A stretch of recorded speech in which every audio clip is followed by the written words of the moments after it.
오늘 소개해드린 켈트너 채널과 RSI의 조합은 단순히 가격이 많이 움직였다는 이유가 아니라 시장 참여자들의 심리와 변동성을 함께 확인하면서 진입할 수 있는 전략입니다. 차트에서 반등 타점 잡는 것이 늘 어려웠다면 오늘 설명드린 기준을 그대로 적용해 보시고 충분히 반복, 검증해 보면서 자신만의 기준을 만들어 보시기 바라겠습니다. 오늘은 차트에서 가장 어려운 순간 중 하나인 언제 반등을 노려야 하는가에 대해 이야기해 보겠습니다. 많은 분들이 가격이 많이 떨어졌다는 이유만으로 성급하게 매수를 했다가 추가 하락을 맞는 경우가 상당히 많습니다. 반대로 너무 확인만 하다가 좋은 진입 기회를 놓치는 경우도 많아요. 그래서 오늘은 단순히 많이 빠졌으니까 매수가 아니라 실제로 확률이 높은 반등 구간을 찾아낼 수 있는 켈트너 채널과 RSI를 이용해서 실전 매매 전략을 알려드리도록 하겠습니다.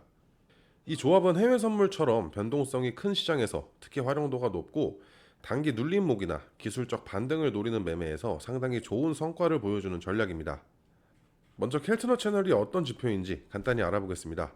겉모양만 봤을 땐 볼린저 밴드와 상당히 비슷해 보이지만 내부의 계산 방식은 서로 완전히 다릅니다. 볼린저 밴드는 중심선을 단순 이동평균선으로 계산을 하고 밴드의 폭은 표준 편차를 이용해서 결정을 합니다. 반면 켈트너 채널의 중심선은 지수 이동평균선으로 계산을 하고 밴드의 폭은 ATR, 즉 평균 진폭을 이용합니다. ATR은 시장이 실제로 얼마나 크게 움직이고 있는지를 계산하는 지표이기 때문에 현재 시장의 변동성을 조금 더 현실적으로 반영하는 특징이 있습니다. 그래서 추세가 살아있는 구간에서는 불필요한 신호가 상대적으로 적고 가격이 과도하게 벌어진 시점을 판단하기도 훨씬 수월해요. 하지만 여기서 많은 분들이 하는 실수가 있습니다. 가격이 이렇게 하단 밴드에 닿았다고 해서 바로 반등하는 것은 아니에요. 하단을 이렇게 터치한 뒤에도 추가 하락이 이어질 수 있고 또는 힘없이 횡보하는 경우도 매우 흔합니다.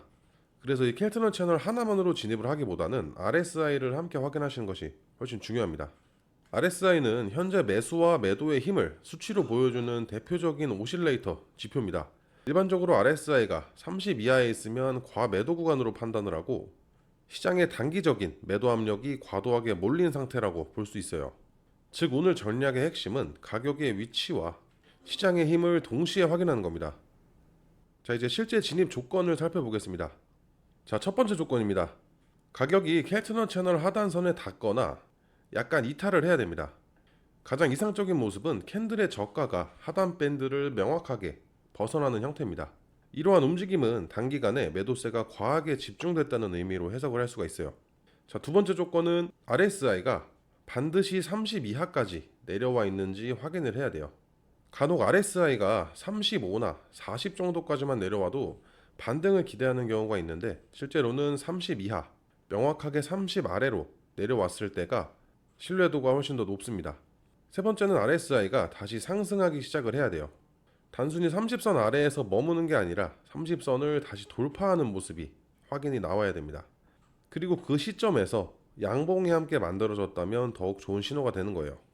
결국 가장 신뢰도가 높은 매수 조건은 가격이 켈트너 채널 하단선을 이탈하고 RSI가 30선 아래까지 내려온 뒤에 다시 30선을 돌파하면서 양봉이 형성되는 경우입니다. 이 세 가지가 동시에 나타났을 때 반등 가능성을 높게 판단할 수 있어요. 자, 나스닥 5분봉 차트로 예시를 들어보겠습니다.